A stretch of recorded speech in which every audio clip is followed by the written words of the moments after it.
Projet 4L, épisode 1.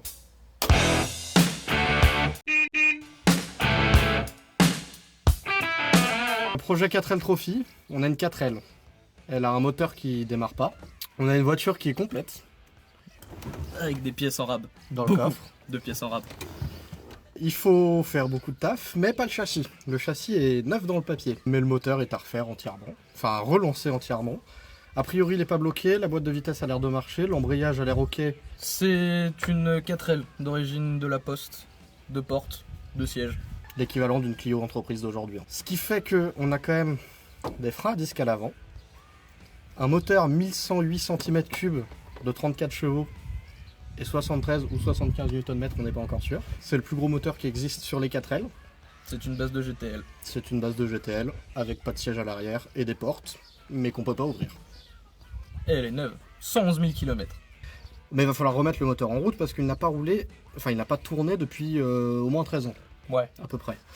Mais du coup, programme d'aujourd'hui, on a beaucoup de pièces, on va faire l'inventaire de tout ce qu'on a. Parce qu'on sait qu'on a des pièces en double, genre on a des cardans d'avance, on a des démarreurs, on a des alternateurs, on a des 3 alternateurs sans compter celui qui est en place. Ouais, on a un radiateur qui n'est pas en place mais qui est normalement dans le coffre. Bref, on a beaucoup de pièces, on a même des portes. Mais du coup, il va falloir qu'on sache ce qu'on a. Qu'est-ce qu'on achète pour refaire démarrer le moteur? Donc on va faire toutes les vérifications de base. De toute façon, au minimum vidange et filtre. Probable bougie. En gros, avoir de quoi la redémarrer à la prochaine étape. Parce que, première étape, il faut la rendre roulante et lui faire passer un contrôle technique. Au moins qu'elle roule jusqu'au contrôle technique pour qu'on puisse le passer, qu'il soit mauvais ou bon. Au moins qu'on puisse faire les papiers. Et qu'on sache ce qu'on a concrètement à réparer. Exactement. On n'est pas mécano. Ah non, pas pour un sou.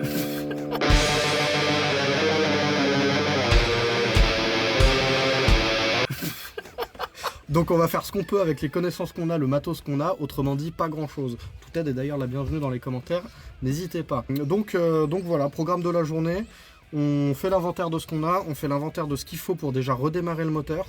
Première étape, ce sera en timelapse, on va faire l'inventaire et sortir tout ce qu'on a dans le coffre.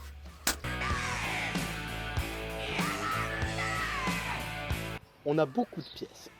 Beaucoup trop de pièces. Beaucoup de pièces dont on ne sait pas ce que c'est. Ouais. Mais on a de la pièce, on va s'amuser avec tout ça. Si tu veux bien montrer, on va essayer de détailler un peu ce qu'on a. On a des trucs de phare, un cache-culbuteur, on a de la pompe à eau, démarreur, on a de l'alternateur, la tête d'allumage, un carbu. On a une pompe à essence câble électrique, on a plein de durées de société, garniture de tambour, on a de la vis tour de fenêtre, on a le radiateur qui a l'air correct. On a des cardans. Deuxième pompe à eau. On a la face avant. Ok, donc après avoir sorti toutes les pièces, c'est là où on en est maintenant. On a des pièces, on a un plan. Plan, c'est vite dit. Bon, on va commencer par remercier les sponsors. Lepsi qui est notre premier sponsor du coup pour cette aventure. Donc effectivement, Lepsi nous sponsorise, c'est le premier sponsor qu'on a, c'est mon école dans laquelle j'étais. Pour tous les autres sponsors qui voudraient éventuellement nous suivre dans cette aventure, n'hésitez pas à venir en description, il y aura notre mail notamment. Le plan pour le prochain épisode en tout cas, tenter un premier redémarrage. On va voir là où ça va nous mener.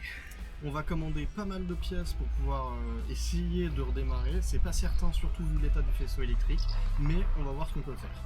On se retrouve dans 2 semaines pour la prochaine vidéo où on essaiera de redémarrer, en tout cas de remonter pas mal de choses sur cette voiture. Allez, tchuss!